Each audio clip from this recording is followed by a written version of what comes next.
कल दोपहर मैं काम से बाजार में पंसारी की दुकान पर गया। मुझसे पहले उसकी दुकान पर एक महिला वहां पर खड़ी थी। उस महिला के हाथ में एक डलिया में लड्डू गोपाल जी थे। हालांकि जो वस्तु मुझे चाहिए थी वह उनकी दुकान पर नहीं थी, परंतु मैं डलिया में ठाकुर जी को देखकर रुक गया। मुझे गोपाल जी कुछ व्याकुल से दिखे।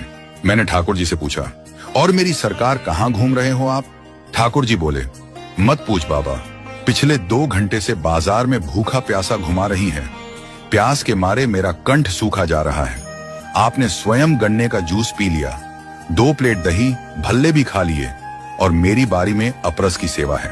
ये सुनकर मैंने कहा, सरकार जल की व्यवस्था तो मैं कर दूंगा, परंतु इस महिला का कैसे करें? इस महिला के सामने कैसे जल पिलाऊंगा? ठाकुर जी बोले, बाबा तू जल लेकर आ, मैं कुछ उपाय बताता हूं। मैं पास में ही एक दुकान पर गया और एक पानी की बोतल ले आया।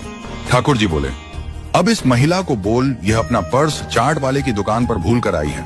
मैंने महिला से बोला, आप अभी दही भल्ले खाकर आए हो क्या? महिला इधर उधर अपने देखने लगी। वो सोच रही थी, कहीं मेरे कपड़ों पर कोई चटनी तो नहीं लगी है। महिला ने मुझसे पूछा, आपको कैसे पता? मैंने कहा, जी मैं अभी उधर से ही आ रहा हूँ। वो चाट की दुकान वाला मेरा जानकार है। उसी ने मुझे बताया कि बाबा एक महिला जिनके हाथ में ठाकुर जी हैं, यदि आपको दिखें तो उसको कहना कि वो अपना पर्स मेरी दुकान पर भूल गई हैं। अब उस महिला की सांस रुक गई। वो कहने लगी, हाय राम, मेरे पर्स में तो कुछ गहने और 10,000 रुपए हैं। उसने आप देखा ना ताप गोपाल जी को पंसारी के काउंटर पर रख तुरंत भागी।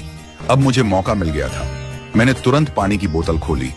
उस समय तुलसी दल की व्यवस्था न होने के कारण मैंने ठाकुर जी की कंठी माला से जल का स्पर्श करवाया और ठाकुर जी को जल पवा दिया। ठाकुर जी बोले, बाबा अब जान में जान आई। कुछ देर में वो महिला सामने से आती दिखाई दी। मैंने ठाकुर से कही, सरकार यदि आपकी आज्ञा हो तो इसे 2-4 अच्छी सुना दूं। ठाकुर जी बोले, रहने दे बाबा, तू किस किस को सुनाएगा? यहाँ तो ज्यादातर लोगों का यही हाल है। कहीं जाना हो तो हमें साथ में ले जाते हैं और खाने पीने घूमने का शौक किया करते हैं। मुझे तो अब आदत सी हो गई है। तू अब जा, यदि यहीं रहा तो तेरा इससे झगड़ा हो जाएगा। मैं ठाकुर जी के कहने से आ तो गया, परंतु मन सारा दिन व्याकुल रहा।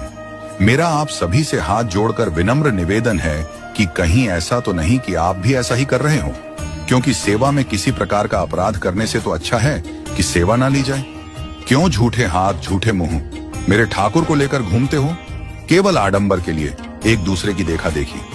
मत दुखी करो यूं डलिया में ले जाकर मेरे गोपाल जी को।